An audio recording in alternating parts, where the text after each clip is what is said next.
Mushure mekunge Ketina aramba ongotrola maitete nenyaya yekumitiswa kwaFifi, maitete vadecida kupindura mushure mekunge navo vaona kuti mhuri yekwana Ketina ine maproblems. Doreen namai vake vanga vachiitirana malive vachitukana zvisingamboite. Inogona kuva iri content but hakusi iri kwahakutotanda botso kuri kuitika apa. Welcome back to channel. Please don't forget to like and subscribe. So Doreen namai vake vakaramba vofumurana pamalive kuTikTok zviri kuitikwa makoini nezvimwe zvakadaro, but nyaya dzacho dzakuburitsiwa nemaaudios agogo vachifonera mukomana wavo wekuKongo vachiti vaane mimba. Zvangosiya manetizens akangoti kana nazvo kuti icho chikomana cheKongo ichi chingamitisa chembere, iyo chembere yacho ichiri kubata here mimba. Ukuwo pakaburitswa nyaya dzekuti Doreen akabviswa mimba namai vake. Inyaya dzizere mumastreets umu kuti vanogona zvavo kuve vachiseka Fifi, asi ivo pachavo pasina umwe munhu ari kuvaburitsira nyaya dzavo, ivo pachavo vari kuzvitaurira nyaya idzi. Zvino maititi vati problemu yako Ketina ka une mhuri yakafumuka inouya kuzofukurira hapwa papublic. Even zvese zvinofanira kusaudzwa vanhu munongofashaidzana pano. Ndosaka uri bita. You want every family to be like yours.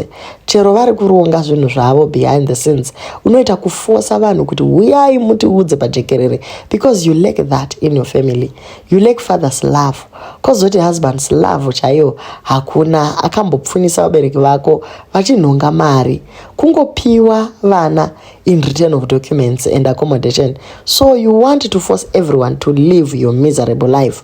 That's why ukanzwa zvakanaka zvedzimwe mhuri, you will twist the story and try to turn it into your favor. Hunzi tifanane. No matter how you unite for 2 minutes to destroy others, you will still go back to your cursed life. Until you learn to mind your business, you will continue to wash your dirty linen in public. Kungoti vana vakaurwa vakamboona here vachita pisi. So aya ndo mashoko amaititi vatoona kuti aiwa nyaya yaFifi musikana haasi kuisiya, akangobata panyaya iyoyo sembwa yabata bonzo. Vakati aiwa regai tikutsiurei. Doreen naKetina vanga vatomboita mayears vakablokana vachitukana zvakanyanyisa paFacebook, kusvikira Doreen atova Ket family achitoburitsa dzimwe information dzekwaKetina zvichiinda zvakadaro. Asi vakazodecida kuita make peace and they united vakurwisana namaitete. So ndo zvavari kutaura kuti even if you try and unite, hapana kwazvinosvika hezvi Doreen namai vake vakutukana.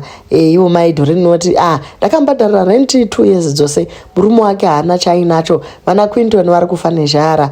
Zvino wotoona kuti ko hatinawo here masecret chero tichibatsirana. Ko iyo yekunze Doreen wakambobvisa mimba kumashure uko, hadzisi here dzimwe secret dzinofanira kuchengetedzwa, nekuti zvezvi Doreen ari married kuna Simba, murorawo kwaari kokoko, vanozomuona sei, vanomuremekedza sei, vana vake vanofilawo comfortable sei kana vakamiswa nevamwe vazukuru. Haisi imwe information here inofanira kunzi tisafukure hapwa.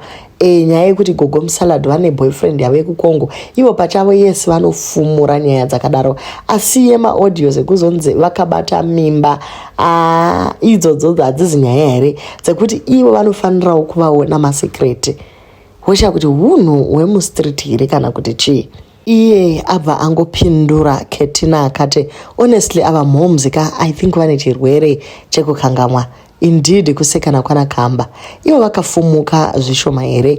What haven't we seen yet? Kune manudzo takangomaonawo emwana wake takamaona. Iye nema boyfriends ake akawanda and husbands takavaona pano. How different is she hake pakufumuka apa? Zvinyadzi zvacho anongotaurawo, so ari different papi.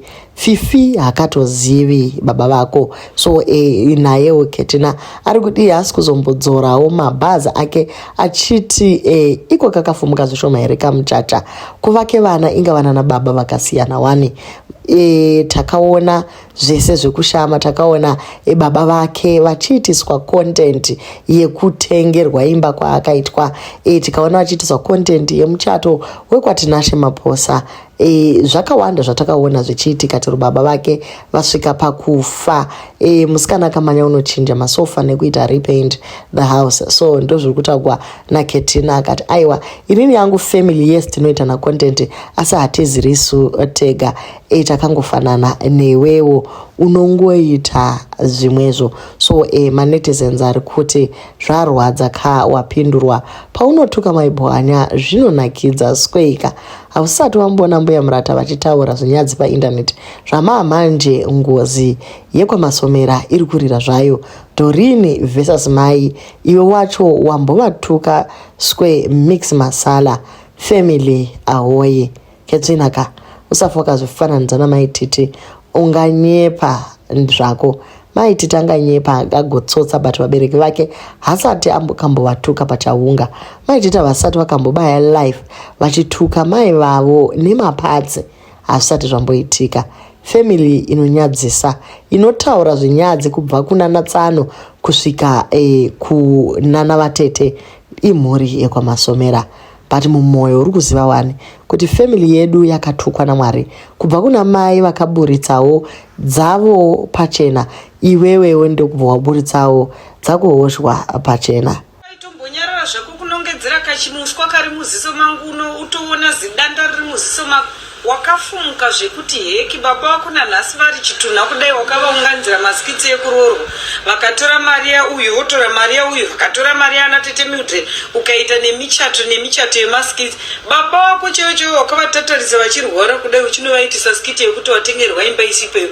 Baba wako wakavaunganidza hama dzese kuunganidza dzinza rese uchiita masikitsi navo ekuti waroorwa uchizviroora nemari dzavanhu dzavanga wapa. Mai vako vakatuka izvezvi kutuka kwatinoita mai vako usi kufumurwa kwawakavaita wakafumura vabereki vako zvishoma herewo kupinda mujeri kufumura futi vabereki. Kuona munhu uchiita mbavha inosvika pakupinda mujeri uchibva kumba kunonzi ndekwevanhu vechechi kufumura vabereki. Shut your mouth and sit down. Kufumuka takafanana tese, iwe utori wese uri wemasikiti namai vako iwe. Husband slave yaunotitaurira ndeipi? Chimbobudawo komboenda kuholiday kumafira mhepo zvandinoita naKrisi nevana. Husband yemasikiti yekusvikorivhisa pasocial media yekupfeka masutu obva wabatana nemunhu muchitemana kuseri.